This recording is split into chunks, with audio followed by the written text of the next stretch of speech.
اولا كده صباح الخير. تاني حاجة، انا فكرت كتير قوي قبل ما اعمل الفيديو ده، وعارف ان في ناس كتير قوي هتشوفني غلط، وفي ناس كتير هتكرهني، وفي ناس هتشوفني صح، وفي ناس كتير هتقف جنبي. انا بقالي كتير قوي بشرب مخدرات حشيش، يعني بقالي بتاع 10 سنين عامة. المهم، انا طلع اقول نصيحة لوجه الله انا مريت بيها. محدش اكيد عارف حاجة زي كده، ويوم ما بأذي نفسي وعارف وعارف ان ده انضف حاجة انتوا شايفينها في الحاجات اللي كتير ظهرت، بس هو مش انضف حاجة، ولا في حاجة اسمها انضف حاجة. بس النصيحة دي مني بقى انا كتجربة، وانا بقالي كتير اوي كنت بشرب كميات غريبة، وكنت بأذي نفسي جامد، وما كانش في حد بينصحني. انا اللي نصحت نفسي، محدش وقف جنبي، انا اللي وقفت جنب نفسي عامة. بس انا صعبان عليا كل اللي بيعمل زيي، يعني صعبان عليا نفسي وصعبان عليا كل اللي بيعمل زيي. انا عارف ان في ناس كتير هتكرهني، وناس كتير قوي هتقول لك يا ايه القرف ده، وانت ايه اللي انت بتعمله ده، بس والله العظيم كان غصب عني، وكنت مبتلي بالحاجه دي، بس ما كنتش بطلع اكيد يعني وانا في حاجه غايب وعي او اي حاجه قدامكم، ومحدش اكيد كان يعرف ان انا بشرب حاجه زي كده. بس دي نصيحه مني لاي شاب من سن، انا مواليد 98، 10 سنين يعني انا بشرب وانا عيل صغير. مم، حاجة كبيرة قوي، ودمرت فلوس كتير قوي وصحتي، وقلتني من نفسي كتير. وناس كتير قوي كانت لما بتشوفني كانت بتتضايق لي، وفي ناس تانية كانت عادي بالنسبة لها، عادي اشرب معانا كحاجات كتير قوي بقى كأي حد بيمر بيها ونفسية، واجي ألجأ لأي حاجة، ألجأ للخرا ده.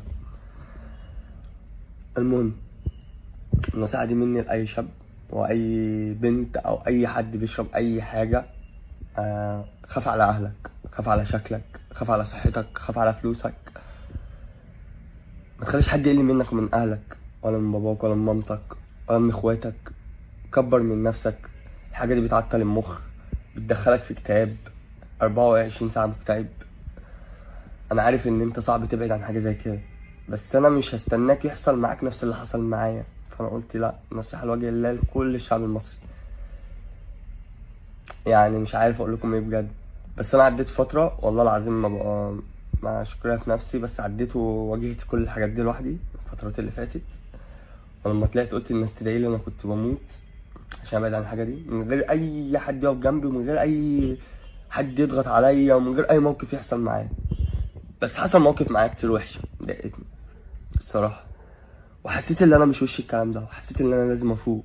انا بقالي كتير قوي مبطل الحوار ده عامه، وقلت لما اكرر من نفسي امسك من نفسي كعزيمه، يعني اللي انا هبعد عن الحاجه دي بجد، مش هاجي جنبها تاني.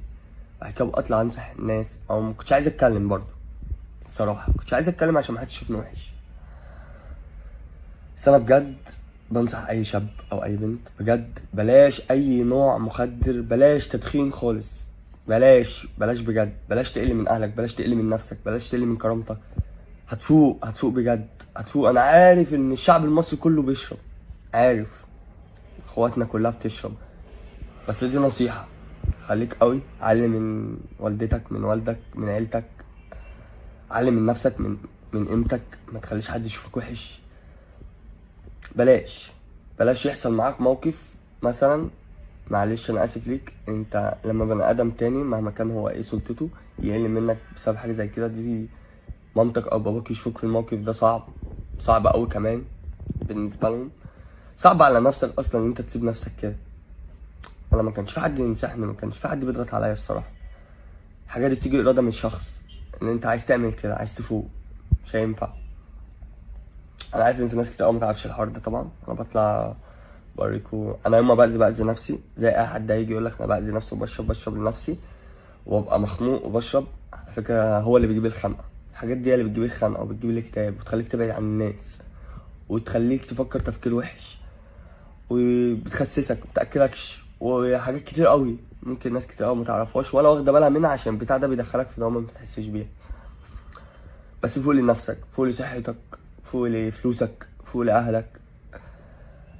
والله العظيم بجد من جوايا بقول لكم، انا اتأذيت جامد اوي من الحاجات دي. ويا ريت يا ريت بجد اي حد بيشرب حاجه زي كده ربنا يعفو عنه، ويحاول ياخد من جواه قوه كده، من جواه يبعد عن الحاجه دي، عشان الحاجه دي اذتني انا واذت ناس كتير اوي اوي اوي وهي مش حاسه.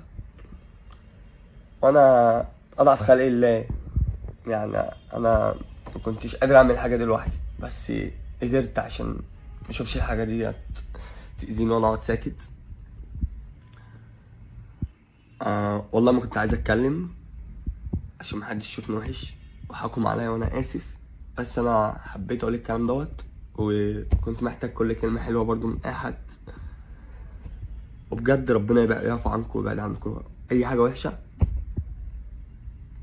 بس بجد بجد لازم يا جدعان اي شاب، اي اخت، اي اخ ابعد عن الحاجه دي. الحاجه دي مؤذيه قوي، مؤذيه قوي، دخلك في مود اكتئاب، وبتخلي عيلتك كلها تبقى تعبانه نفسيا بسببك، بس متعرفش تواجهك وانت 24 ساعه متعصب. خد كده قوه من جواك، متخليش حد يقل من نفسك. يعني مش عارف افهمك ازاي، افهمك ازاي. انا بتكلم، انا ما بعرفش اتكلم عامه كتير، ما بطلعش اتكلم معاكم كتير، بس بجد يعني الفيديو ده كنصيحه.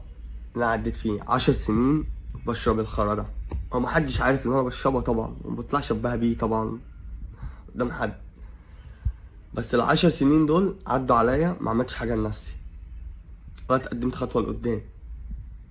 فلوس ما في، يعني كماديات بتضيع عليه. صحه ما فيش صحه بسببه. تفكير وحش قوي بسببه.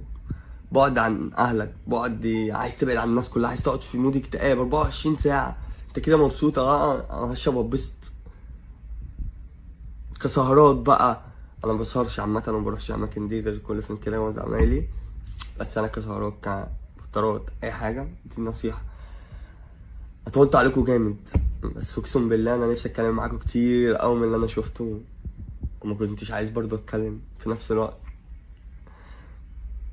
عشان انتوا عارفين طبعا الشعب المصري زيات وفي ناس كتير هتكرهني.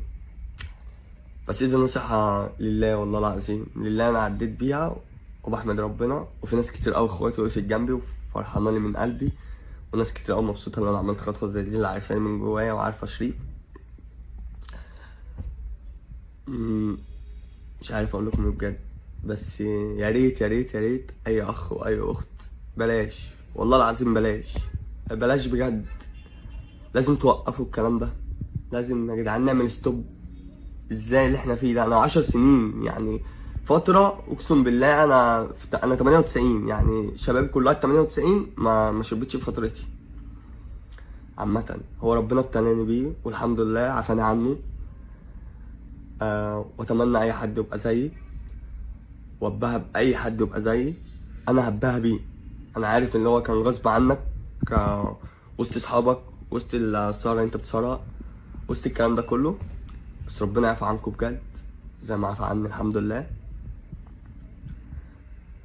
وبس طولت عليكم جامد، ونفسي اتكلم معاكم اكتر والله العظيم،